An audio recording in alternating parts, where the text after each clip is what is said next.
Hello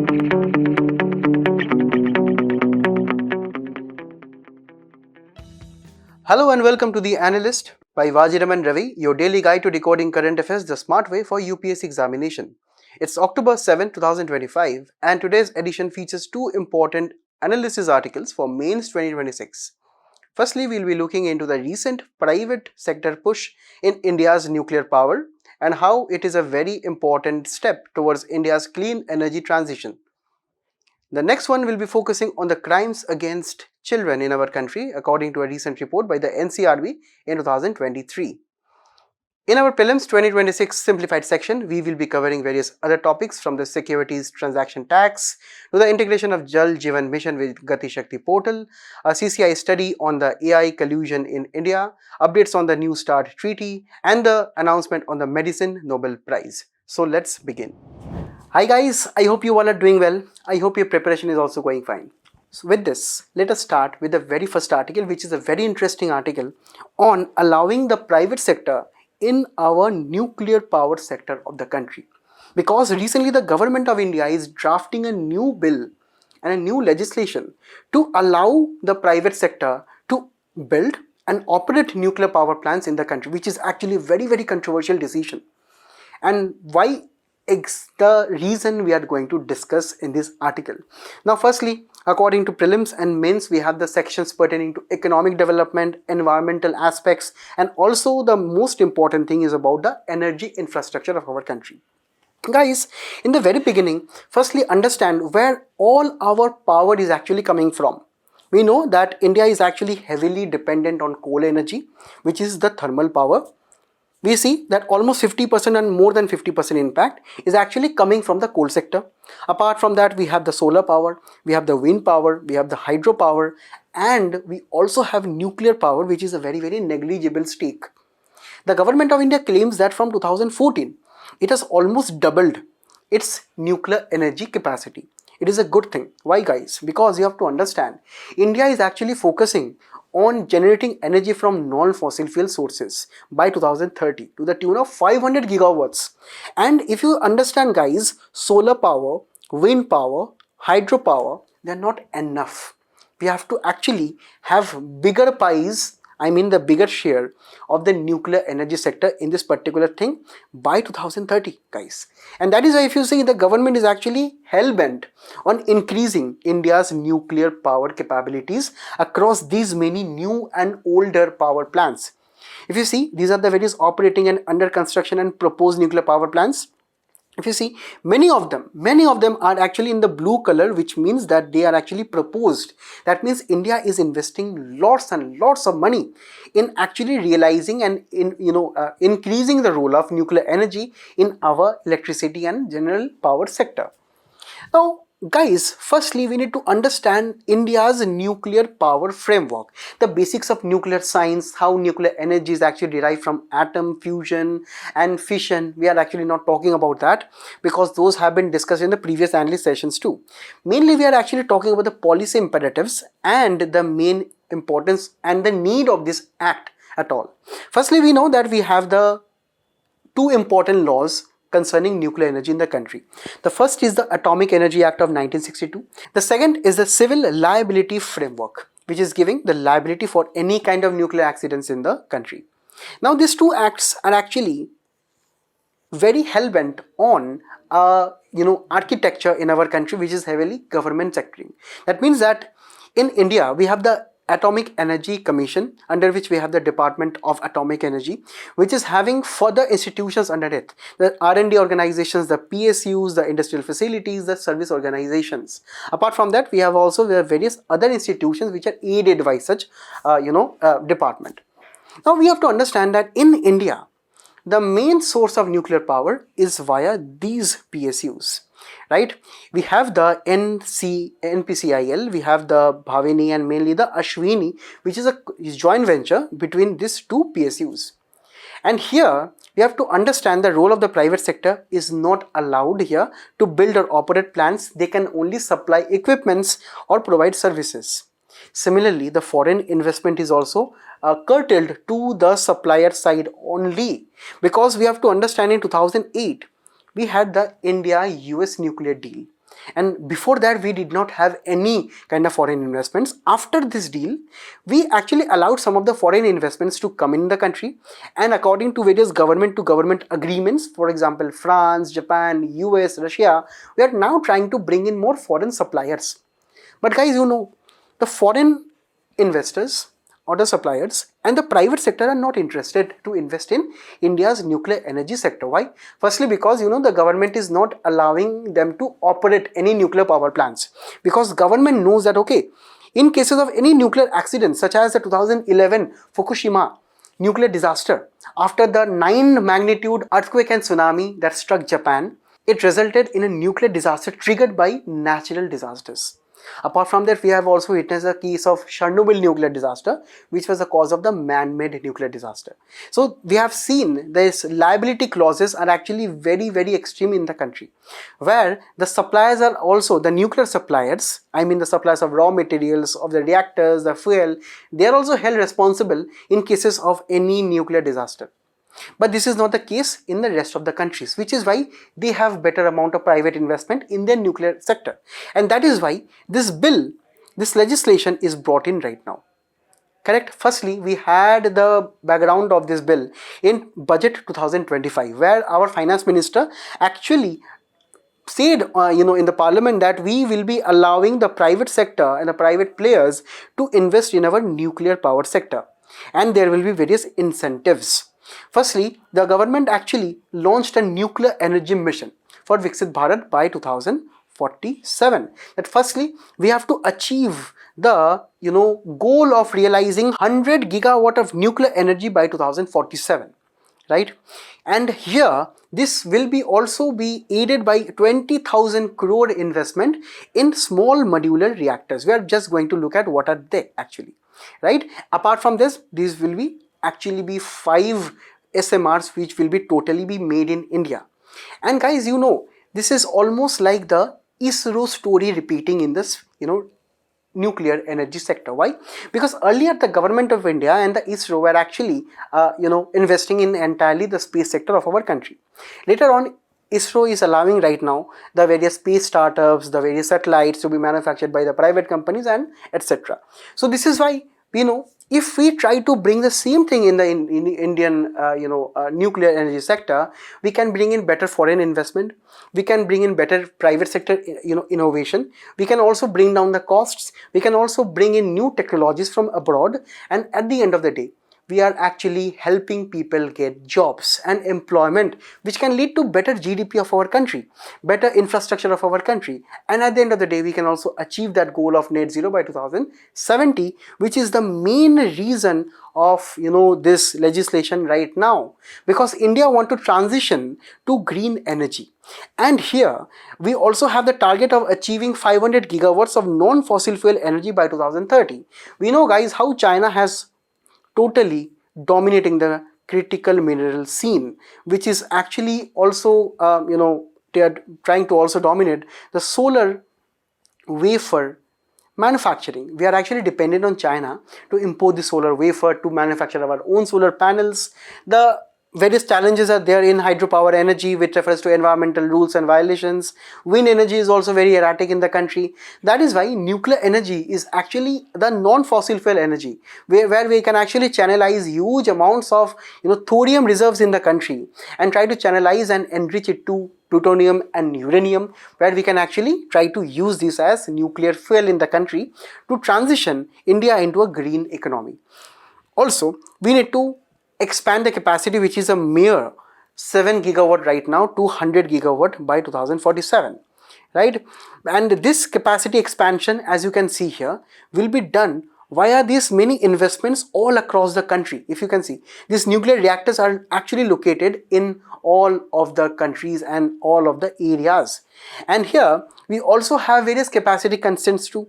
We can understand that we need 20,000 crore per reactor in the country, right? And this is why this legislation can actually offer some investment, some funds for the private sector to actually bring down the cost. And at the end of the day, we have various technological progress in this particular field.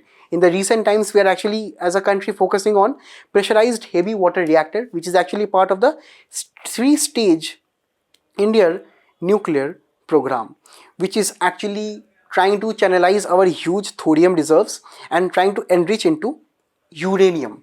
We are trying to process the nuclear fuel into enriched nuclear fuel, and we can use this across various fast breeders reactors and pressurized heavy water reactors, which are very much technologically advanced. We are also talking about Bharat stage reactors, which I will be discussing very shortly from now.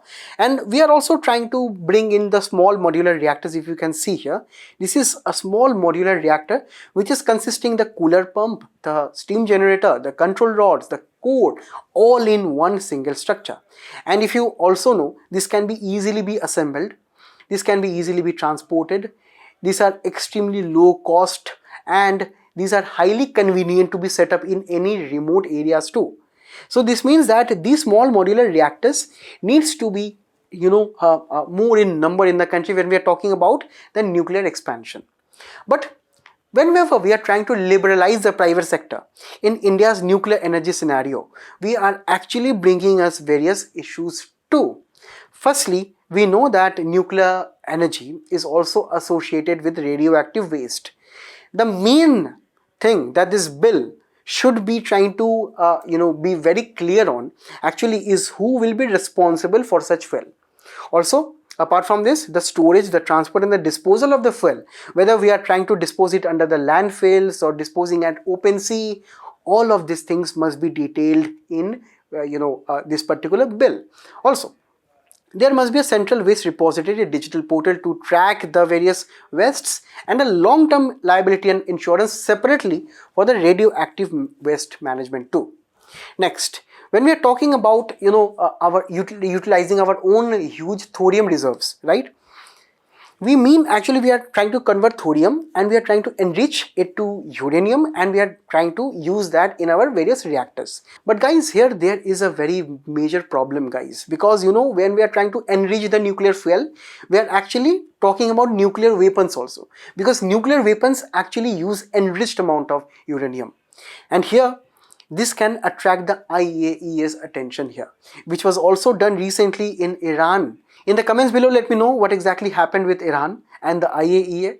And that is why India's closed fuel cycle, that is the 3-stage nuclear program, must be effectively using the same, and this particular bill must be having the provisions for the same. Next, a very important one, which is a very important debate for the private sector too, is what about the research and development, which is right now on a monopoly of the Department of Atomic Energy, which is by the government of India. If you want to allow the private sector to invest in the country, you also would try to liberate them in the research and development of the nuclear reactors, their designs, the small modular reactor, the nuclear fusion technologies, and also various export partnerships, which are right now not allowed in the country for the private sector. So we have to also look at this instances too, and we also have to be aware of the various legal challenges, right? The legal challenges particularly will be focusing on these two acts, the Atomic Energy Act and the Civil Liabilities Act.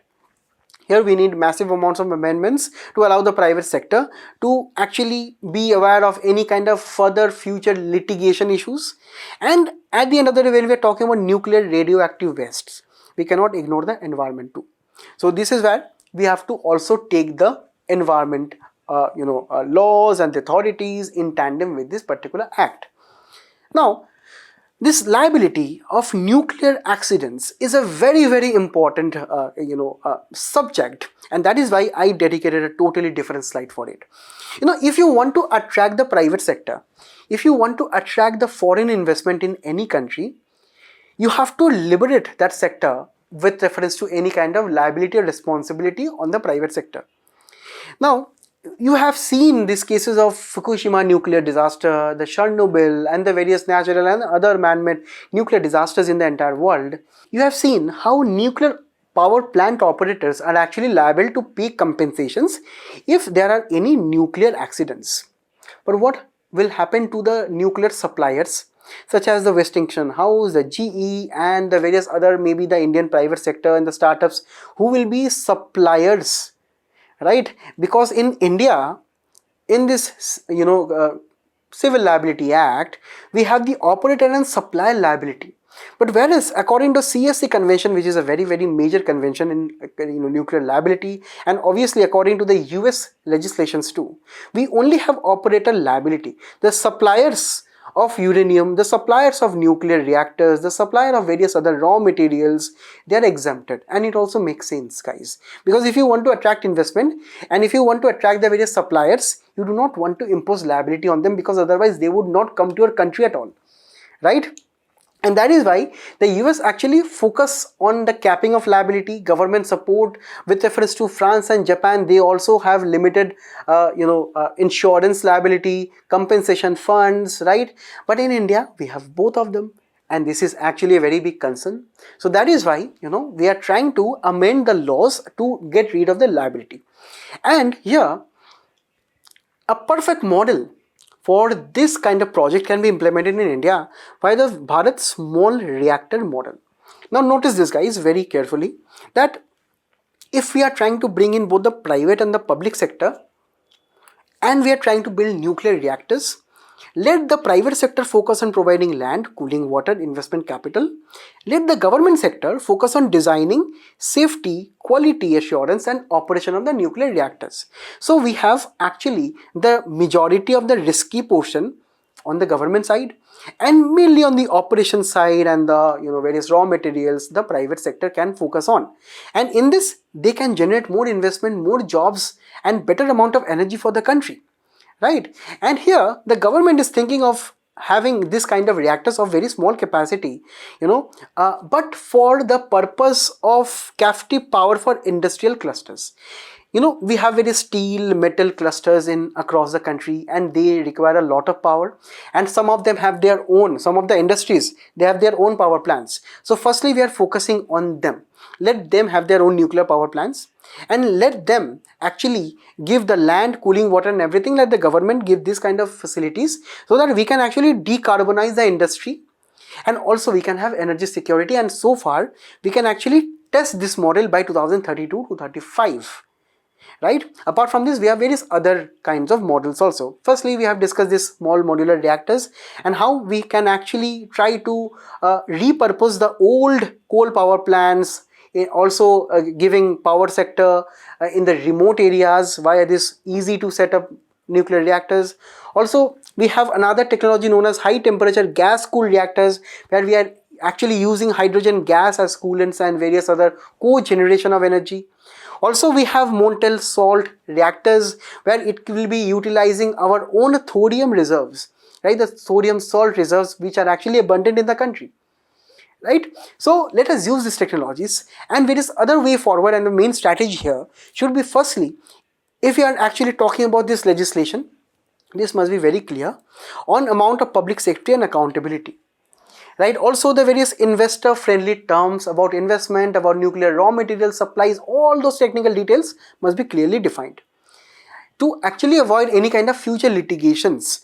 Next, they should be aligned with the various global conventions too. And also, according to AERB, the Atomic Energy Board, and the CAG reports, we need a dedicated, a separate, a statutory body known as a Nuclear Regulatory Authority of India, which will be looking at the regulation of the power sector of the nuclear domain. Next, we need to strictly define what is liability and waste management in this sector. We have to define the various capped liability limits, who is actually responsible, to what compensation amount someone is responsible, right? Also, the government indemnity, the government responsibility and the various compensation funds, they also must be defined clearly. Next, there must be a statutory, another body for radioactive waste management. And lastly, the IAEA is always looking at your nuclear fuel and how you are actually using it, how you are actually enriching it. So here, the Department of Atomic Energy and private technical partnerships must be there to actually have constant monitoring and report to the IAEA and the designated authorities too. Next, we must be defining the role of the public-private investment model. Firstly, we can have joint ventureship, right, with the government and the private sector, where the government can actually give design, operation and safety compliance. The private sector can capital, land and water resources. Based on the BOT, the build, operate, transfer model, right, where the government can retain ownership of the nuclear power plants and the private sector can construct and maintain the power plant for fixed years, right. Also, when it comes to various industries, they can have their own captive power plants in their own industries, right? And the NPCIL can, or the government sector can design the nuclear reactors for major industries, and the industries themselves, the private sector themselves, can actually try to provide land and cooling water based on the Bharat reactors that we have discussed so far. So this is actually a very balanced way forward, because we have to understand that the countries which are committing to nuclear energy, India is ranking second here, and that is why we need to actually invest a lot of money, lot of resources in this particular sector. So there is a mains practice question for all of you. As usual, practice this, let me know in the comments what are your thoughts. We'll be moving on to the next one right now. Guys, sometimes the Hindu, via the data point, presents some very important data, and this data sometimes become very important UPSC future questions too. So here we are actually going to look at this kinds of data, right, and we are also going to analyze the various issues related to crimes against children in the country, because according to a recent NCRB data, the crimes against children has risen by 9.2% in the country.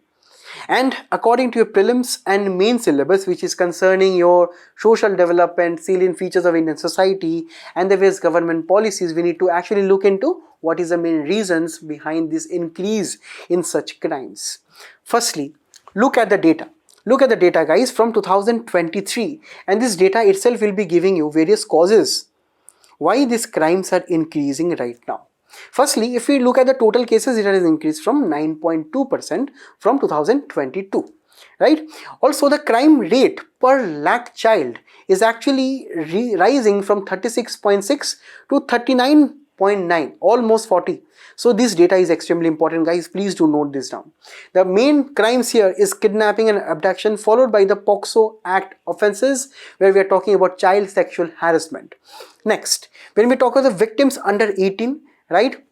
Now here we actually see that below 6 years we have substantial amount, but the majority of the victims are actually between the age group of 16 to 18 years of age, right? That is around 21,000. That is actually more than 50% of the total cases. So we can see actually mainly the teenage group of 16 to 18 years are being involved in these crimes, right? Also, these rape related incidents are increasing, and we see that almost 40,000 cases are here. Surprising is the fact that 39,000 cases are actually committed by the known people, mainly their relatives, by their friends and their close neighbors and so on.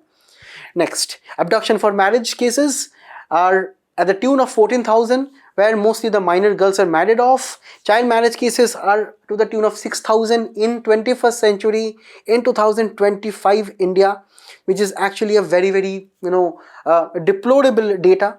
Also, the child labor cases, if you see, amount to 1,390, but we only know better, where this number is heavily underreported, because we see almost at every dhabas, at every kirana store, there is actually at least one child working there, right, guys? Next, we also have the instances of murder of children, right? 89 of them are linked actually to rape or POCSO cases, that is sexual harassment cases, and the charge sheet is actually very abysmal. Only 64%.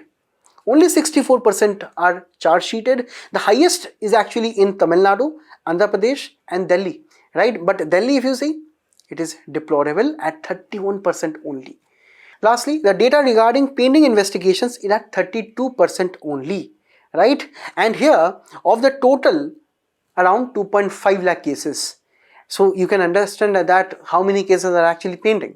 Now, if we look at the various regional trends right now, we see that the highest number of cases are with Madhya Pradesh, where the crime rate per lakh child is actually 78 almost. And if you can see, the state which is having a large population, its crime has decreased. We are talking actually about Uttar Pradesh. It is actually where the state has done good job. Next, Maharashtra is actually having the second highest, but when we are talking about Assam, we are having highest rate among the states, that is 84%. Here the highest was actually, we are talking about the total number of cases, right? Now here we also have Delhi, Bihar, where the cases are also very, very high. Now, these are all the crimes that we have seen so far, right? These are also actually the causes and all of the reasons why the crimes against children are increasing in the country. This kind of data generally reflect that there is maybe no law and order in the country, but it is not the picture, right? We have proper legal framework which is protecting the children in India.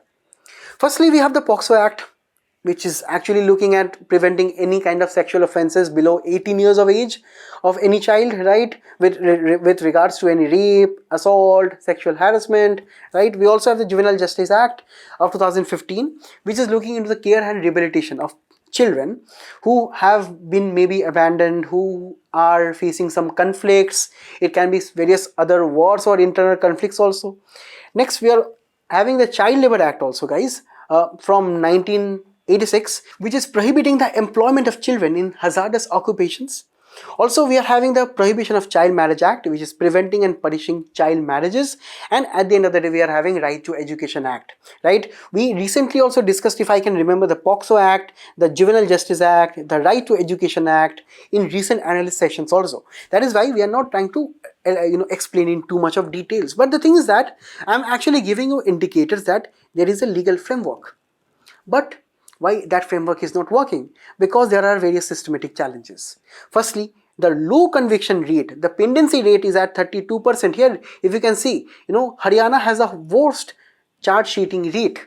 That means the pending cases, the cases which have been registered, are not being solved. And if you are not solving the cases, it sends a very bad message to society and the criminals that they can continue committing this kind of crimes. Next, we have the police who are not having sensitivity properly when we talk about communication to the children, about interaction with them in various court cases, about handling them in police custody. So we do not have adequate child sensitive procedures. Also, we have various amount of judicial delays, right? If you see here, 6,522 POCSO cases in Kerala pending as forensic delays is choking justice. So there are n number of delays. There may be low amount of judges. There may be low amount of fast track courts in some of the states. As you know that POCSO Act is actually giving you the various facilities of fast track courts where your cases will be taken on a fast track basis. So there are n number of issues in judiciary, and you know that various other cases are also pending, and these cases are also leading to more delays. Next, we are also having social stigma and underreporting, guys. Here we are talking about innocent small children, and we are talking about the various crimes committed against them. But again, if you understand the societal perspective of any kind of rape incident, of any sexual harassment incident, are taken in a very negative sense. Sometimes those children are actually married off, right? In cases of sometimes, say, the economic issues in rural and semi-urban areas, mainly in the state of West Bengal, we are seeing how the instances of child marriages increasing due to a huge number of migrant population staying in various other states from West Bengal, and due to which they are not being able to take proper care of their girl child. Next, we are also having so many issues of mainly the girl child in availing education at various schools in the country due to the social stigma. And at the end, we also have severe cases of underreporting. These cases are sometimes not even reported, as you have seen in the cases of child labor also, right? So this means that we have to do a constructive way forward in this particular aspect. And finally, we have also right now seen how the cyber crimes, the digital crimes, are increasing. In Pune, 68% rise in cyber crimes have taken in 1 year itself. So that means that this digital space, this entire legal and entire kind of systematic challenges are leaving the children at the brunt of this kind of negative antisocial elements. That is why there are various government interventions and institutional efforts, such as we have the POCSO courts, which are also digital courts right now. We are trying to speedily dispose of any kind of issues. We have the child line helpline, which is a 24/7 helpline. The number is 1098 for reporting any abuse or distress. We also have the state and national level commissions for for protection of child rights, which is looking into investigation, tracking, monitoring, advising with the various aspects of child related crimes. We also have the Sampark portal, where we're trying to implement the child welfare data on a portal. We have the Beti Bachao Beti Padhao Yojana, which is actually preventing female feticide and gender imbalance in various rural and semi-rural areas of the country. And at the end of the day, we also have the mission Vatsalya, which is actually an umbrella scheme which is trying to protect children with reference to their shelter, rehabilitation, adoption, etc. And we recently also have amended the Juvenile Justice Act to take more strict actions against the various criminals, to give more power to the district magistrate, to give various adoption orders and whatsoever. So these are the various government regulations that we are trying to implement. But we need a constructive way forward right now. Firstly, when we talk about prevention, we need to mandate age appropriate and safety kind of norms and regulations at the school level. We have to introduce and normalize sex education at schools so that the crime rate actually comes down at the school levels also. Also, we need large-scale campaigns specifically for the parents and the guardians of the child to actually educate about the various known offenders. Sometimes these offenders can be present within their families. Sometimes such amounts of ignorance by their own mom and dad can alienate the child. Next, we need to have proper digital literacy when we talk about the child being taken care of. Next, we need to deal with the pillar of protection. Firstly, we need to have various institutions and the various schools and the colleges as safe places for children. For this, we need background checks, police verification for the staff members, right? We need to try to strengthen the district and the state child protection units with more funds and with more staff.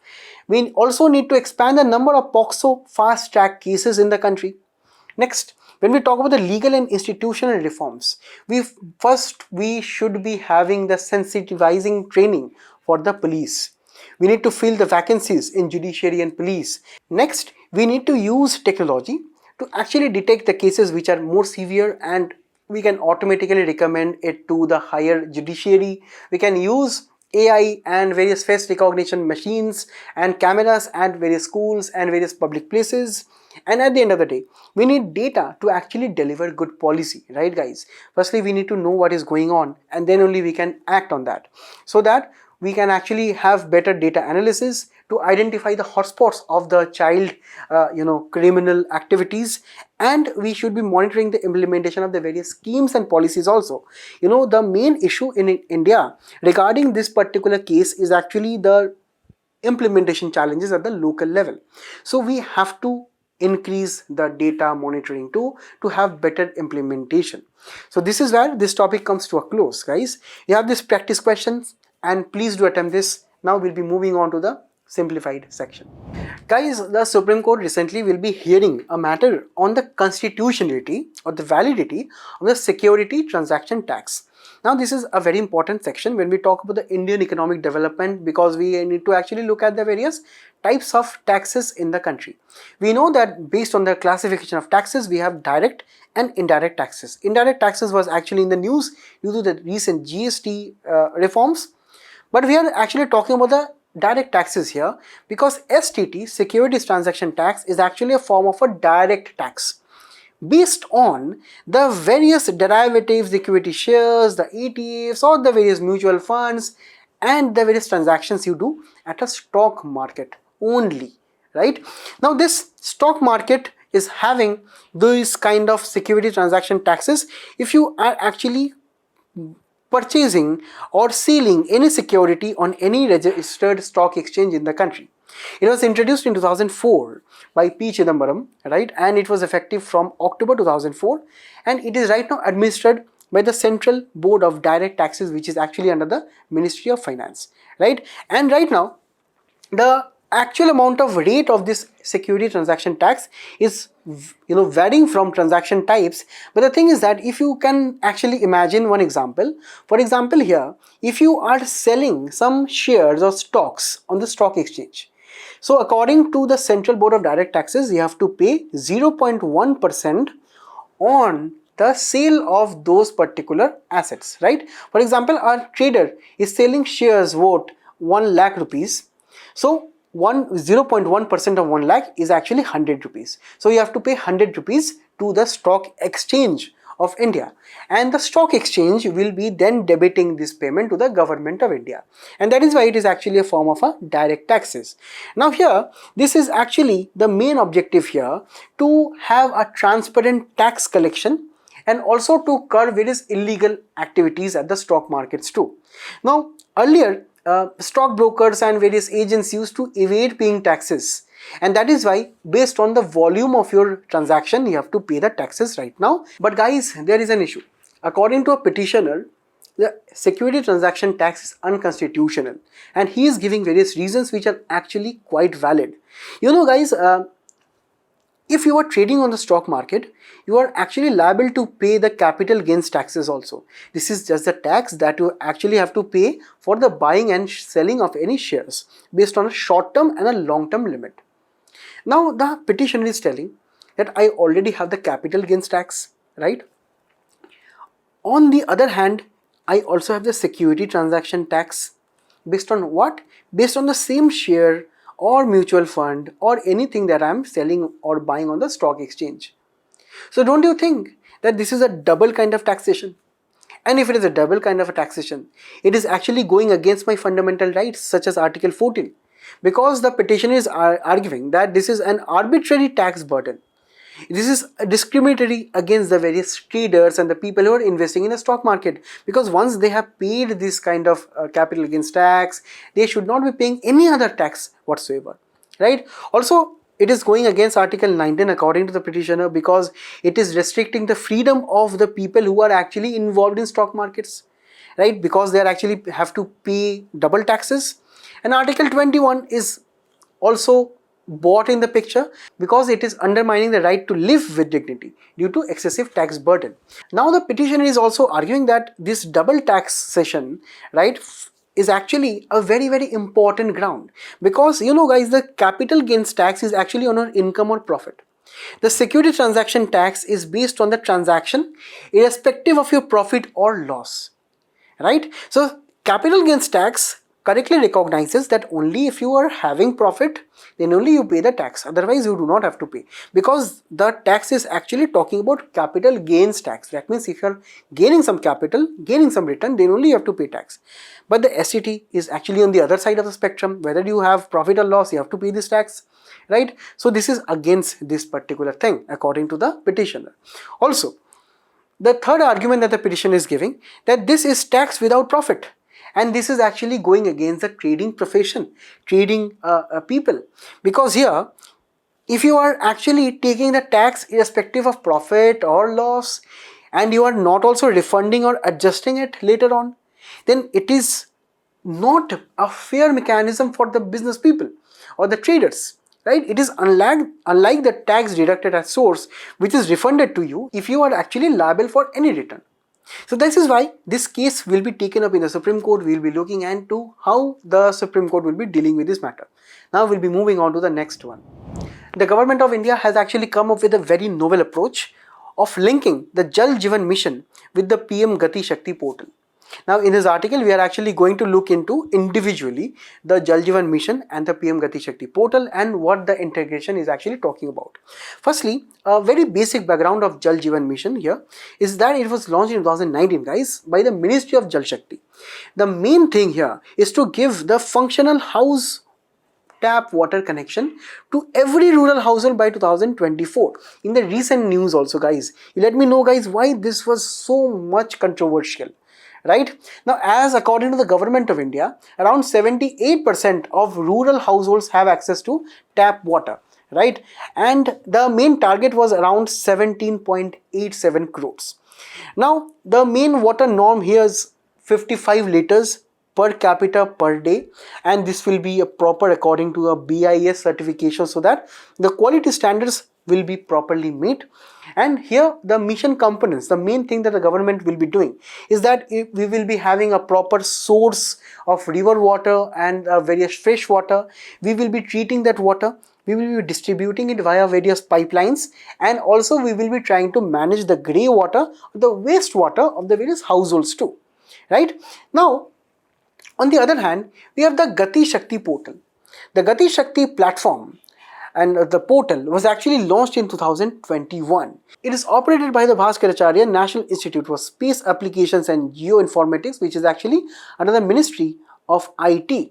Right now, this particular platform is actually having a GIS based national master plan integrating, hundreds of infrastructural projects in the country, because here this is the project which is connecting the pillars of new India, such as the Bharat Mala initiative, the Sagar Mala initiative, the Udan scheme, the economic zones, the various railway sector. So we have in the country so many infrastructural projects going on, and guys, this all of the infrastructural projects are actually part of different ministries and the departments of the governments and even state departments.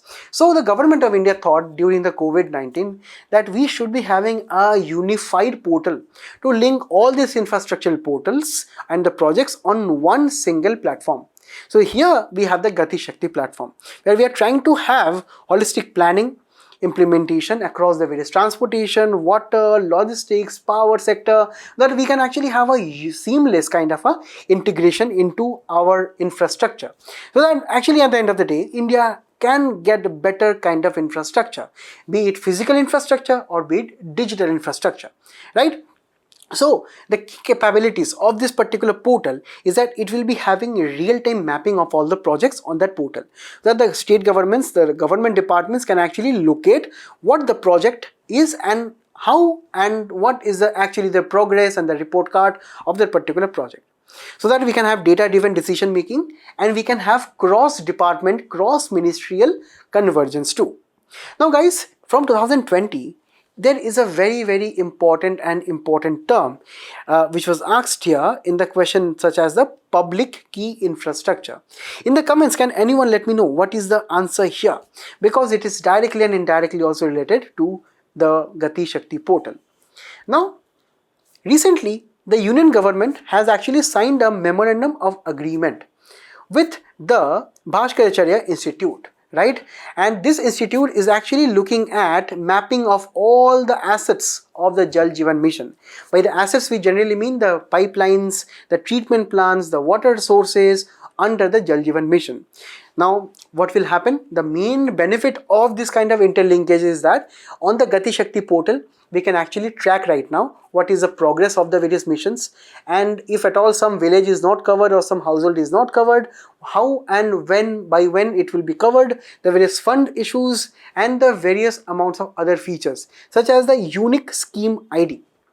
So every rural project will be getting a unique ID and it will be tracked on a fast scale. Next, we will be having a village level, household level tracking of water delivery.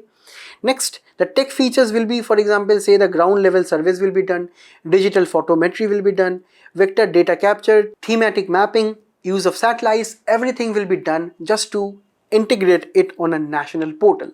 And at the end of the day, the Bhaskaracharya Institute will be giving the database design, the map creation, data migration, and all the various technical aspects too. So these are all the details that you will know for this. Now we'll be moving on to the next one. Guys, imagine your classroom. Maybe there were 2-3 bullies in the class, and those 2-3 bullies used to dictate everything what would be going on in the classroom. This is exactly what is happening in the AI scenario also, where the big tech companies such as Google, Meta, X, and so many other companies are actually forming a collusion, a kind of an alliance, a secret alliance themselves, to actually ward off any new AI startups or any new AI company in the country. So this is exactly what the Competition Commission of India, a statutory body in the country, found out. So we are actually going to look into the details of it. Firstly, we have to understand why AI is very important for competition also. Because firstly, we have to understand that AI is actually based on various layers. The bottom layer of the AI is actually the AI infrastructure. That is the Chat GPT, the Google, and the various other companies, Gemini. They actually have their own models and their own infrastructure, such as they have their own factories, they have their own graphic cards, and the various other things that they own themselves. Apart from that, we have an AI integration and application here. So there are various other companies who use these kind of AI foundation and infrastructure of big companies, and based on that they derive their various services. And at the end of the day, we have AI as a service, right? And this is actually used by various chatbots, e-commerce websites, and various other companies to actually give, the end user various amounts of features of AI. Right? For example, say if you actually use some, say, government website, and if you see at the end there is an AI chatbot, so that government of India is actually use chat GPT or Gemini or Claude infrastructure for giving various AI services. So that is why you have to understand that it is very difficult for any company to start a new AI company, because it is extremely cost intensive. Because to drive AI applications you need immense amount of compute power, which runs into billions of dollars of investment.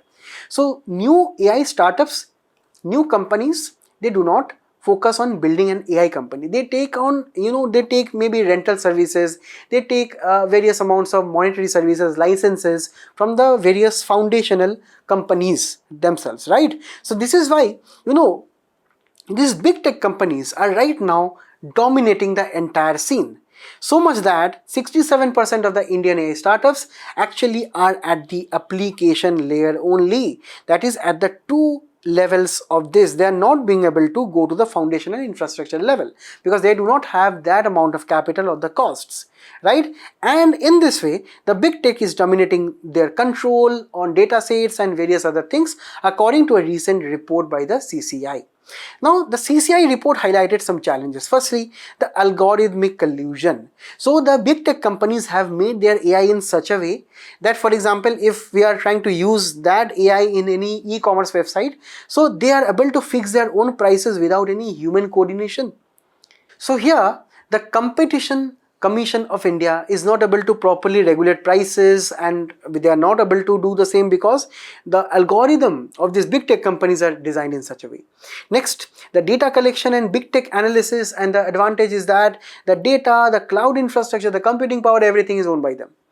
Next, the entry barriers for the various startups. For example, say the dependence on the big tech cloud services by these AI startups is actually very huge, and that is why they're not able to scale up and not able to enter in the AI domain fully.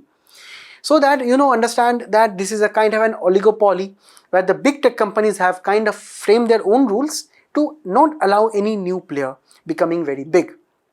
And obviously, that Facebook, Google, and their AI algorithms are been in the controversy since ages and ages since. Some of the famous cases is this UTRAS case in the EU, where online travel agencies designed the software to manipulate the prices. Also, the Uber surge pricing policy in the US was criticized due to its AI-driven pricing, and this was very oppressive for the consumers. So this particular CCI report is giving us some recommendations and a proposed framework. Firstly, when we talk about the self-regulation and governance, AI companies should be developing voluntary code of conducts. So all AI companies, the big ones, they must be having proper internal rules and regulations themselves, and they must be having AI ethics board, where sometimes the government members also should be present as a part of those boards. Next, we must be having various AI explanatory standards. For example, say if a company has designed an algorithm in a particular way, so there must be an explanation, a legal explanation given by the company that why this algorithm is designed in this way. Also, there must be self-audits and documentation based on the algorithm design, access protocols. These are all the technical terms such as outcome testing, periodic reviews, and all of these things are actually related to how the algorithm works. So this particularly should be looking at the various self-audits by the companies themselves. Next, the transparency and disclosure norms must be there. For example, there must be particularly mechanisms to document how AI is used in decision making, how we should be declaring main parameters between various AI decision model such as pricing and ranking. Next, we should be sharing the various summaries with the regulators to actually reduce the various information asymmetry in this particular sector, because the regulators such as the CCI in India do not have proper access to the algorithm. And if you do not have, you have an information asymmetry. That means that you do not have the access to how that algorithm is constructed. So the CCI tells that in this report that it must be having some explanatory summaries too. And at the end of the day, the government must also be understanding that we should not over-regulate this, because private sector never likes over-regulation. Next, we should be using light touch rules, light touch regulations, right? And at the end of the day, we should be also be encouraging innovative freedoms too, because for the companies must be trying to have better amount of parameters on AI freedom also, and at the end of the day, a balance of regulation too. So this was all for this. Now we'll be moving on to the next one. Guys, here we are going to look at a very important treaty known as the START Treaty, which is extremely important for your international institution agencies and for as a part of your GS2 answers. Now, when we talk about the new START Treaty, it was signed by the two presidents of US and Russia back in 2011, which actually talked about bringing in collaboration in the nuclear domain of these countries. When we are talking about nuclear domain, it typically try to set various limits on the intercontinental ballistic missiles, the deployable submarine launch ballistic missiles, and heavy bombers equipped for nuclear armaments. That means they are trying to curb their nuclear weapons up to a particular limits, as you can see, right? So based on this treaty, the US and Russia tried to bring their nuclear weapons and the nuclear stockpiles to a particular level. So this is a very kind of unique treaty where two big nuclear powers are actually talking between themselves to limit their nuclear weapons based on some caps, based on some limits, right? Why? Because Russia and the US alone account for 87% of the nuclear weapons in the entire world, right? And here these two countries in 1962 faced a very big amount of nuclear war threat based on the Cuban Missile Crisis, where the US was actually very concerned with the movement of Russian weapons to the coast of Cuba, suspecting it to be nuclear weapons. So after that, the two countries were always in conversation to reduce the various nuclear weapons. And we have had so many treaties also, such as the Non-Proliferation Treaty, the SALT I, the SALT II Treaty, the Intermediate Range Nuclear Forces Treaty, the START I Treaty, START II, then we had the SALT, then we had the New START in 2011. So this is exactly what we are talking about here. But the thing is that, guys, we have some crisis in this particular treaty, because ever since this huge tensions in the recent times have come up, and also from 2002 onwards, US stance on this kind of collaboration and kind of and say agreement with the Russian country have been decreasing. In 2002, US withdrew from the anti-ballistic missile treaty with Russia. In 2019, US withdrew from intermediate range nuclear missiles treaty after Russia was accused of various violations. As you can see here, these were the various countries which benefited from this particular treaty, because many missiles and missile deployments were actually eliminated by this particular treaty which US withdrew in 2019. Next, in 2020, US withdrew from the Open Skies Treaty also, right, which is actually treaty which looks at the independence and freedom of navigation of major airlines and various aircrafts. And here in 2023, Russia also suspended its participation in the New START Treaty, because recently we have to understand that there have been so many concerns between Russia and Ukraine and the US, and these were the many reasons why this New START Treaty was suspended. But as of now, Putin has signified a very positive scenario to the US, which Donald Trump also recognized, that Putin has actually voluntarily declared that Russia will be maintaining limits for 1 year on the deployed strategic nuclear weapons. Because according to the last agreement between Russia and the US, according to the Biden administration, this treaty was extended to 2026. And here Putin is actually acknowledging that extension, right? And here we have to understand that such amounts of say collaboration and cooperation are needed right now in the entire world, because we are actually looking at a very fragmented world order, and US and Russia are right now trying to sort out this mess between themselves by actually resuming this treaty. But Russia is actually actually very concerned with the US Golden Dome, which US is actually trying to invest in by actually having better amount of satellites in the space, and Russia is actually concerned based on this particular military presence in the space sector. So maybe US has to resolve this thing with Russia. Next, Russia is also concerned that the use of tactical nuclear weapons is outside the ambit of this New START treaty. So maybe the New START treaty must be negotiated to bring this into the New START treaty also. Next, US is keen on, God knows why, including China in the New START treaty.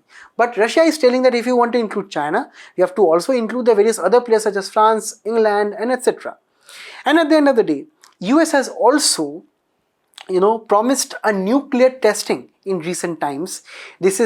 This will be, if at all they are doing the nuclear testing, the first nuclear testing after 1990s in the US. And Russia has warned that if US is doing nuclear testing, Russia would also do the same. So these are the things which are going on between these two countries, and a positive signal by Putin, while reflected by Donald Trump positively also, needs to be seen right now how the two countries are actually dealing with these four important issues. Now we'll be moving on to a question here from 2020 based on the IAEA safeguards. You let me know what is the answer in the comments below. Now we'll be moving on to the last article. Guys, here the Medicine Nobel Prize has been presented to Mary Broncourt, Frank Ramsdale and Shimon Sakaguchi. Now these three individuals were given the Nobel Prize, which is the most prestigious prize in medical sciences, in all of the sciences whatsoever, for their understanding of the human immune system. Now, we have to understand our immune system is actually consisted of so many cells, and mainly we have to understand that the main cells which are responsible for our immune system are the T cells.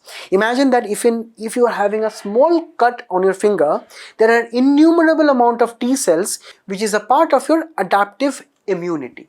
Adaptive immunity is consisting of T and B lymphocytes. These are the cells which are present in your say bloodstream, which are actually produced from your bone marrow, right? And we are having so many different types of T cells. So this is the adaptive immunity. That means that if at all in the past you have some cold, fever, cough, the T cells in your body will be remembering the particular pathogens, the bacteria, viruses, and they will be eliminating them according to their previous memory. So this is your adaptive immunity. Apart from that, you also have innate immunity, which is actually the first line of defense, for example, the skin or the macrophages, which are actually present as a first line of defense. Now, we have to understand here that innate immunity is consisting of various macrophages, dendritic cell, natural killer cell, and so many other aspects. The adaptive immunity is consisting of various antibodies, and here we have the T cell and the various types of T cell. Now guys, here we have to understand the important concept of immune tolerance, because without immune tolerance, your T cells will be attacking your own body tissues and organs, which leads to various autoimmune diseases. Now there are various people in the entire world who faces these kind of diseases where their own body cells are attacking their own body cells, right? Here, based on this, we have so many diseases such as type 1 diabetes and etc. Right here, we have two concepts of immune tolerance. First, the central tolerance occurs in the primary lymphoid organs, which is actually your bone marrow, and here the T cells and the B cells are exposed to the various antigens, and here these particular T cells actually talk about managing the diseases at their end. Now, when we talk about peripheral tolerance, it is happening via the Tregs, which is actually the main kind of T cells which is giving you peripheral tolerance, and this is exactly what this Nobel Prize has been awarded. So the journey starts in 1995, where Shimon Sakaguchi firstly discovered the Tregs in mice.